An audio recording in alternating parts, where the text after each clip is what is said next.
Білулуғығар үйінер 2-17 сылғы 200 местелек тас тұтула оғы хуяны тұтулара бұланнанар. Ол күрдік бұ сас оғы хуяны нақылата түхен тұту күргөмнәқтік сағаланна сихили кәлер сюжетка. Республика өрдінен оғы хуяныгар месте тейбеті бар сол. Маныға республика бұд үрдігі салалтата оғы хуяныгар очыраты соғынарға сорук тұрор бұдан. Онтын білулуғығар күн бүгін үс-үстен тақсоғы оғы хуяңа керерге очыраққа тұрар. Оны қол ұспытығар бұйылғы сылға қазда араз тұтулақ оғы хуянлара тұтулла тұралылар. Токачаңға на второй күлікке десата пұлға тұралда. Күлбігі десата тамбайыл келекті.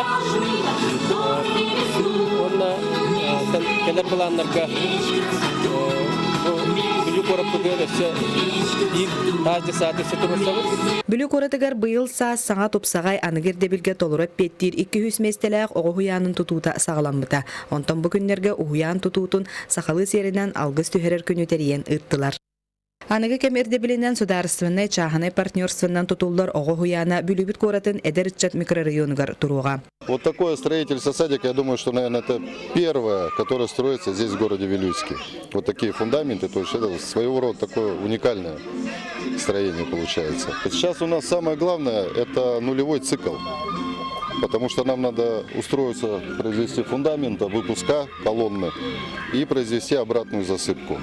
Потом, значит, пойдет уже у нас цокольное перекрытие, кладка, ну то есть все как по проекту. А финансирование – это частно-государственное партнерство, ГЧП, так сказать. То есть инвесторы, участвуют все муниципальные образования. Күнін ақсын сарсыр дәрдеттен оғы саңатынан тоғылар саңа тұтулар оғы хуяна, бұқыба сыпыры арағын үйереттен, бастақы білейіні берен оғылар бұтын оскола анығар қынаттан тахар еден әрінебет. Анна Васильева, Никентий Колесов, Саха телевидениета, Блюлуха.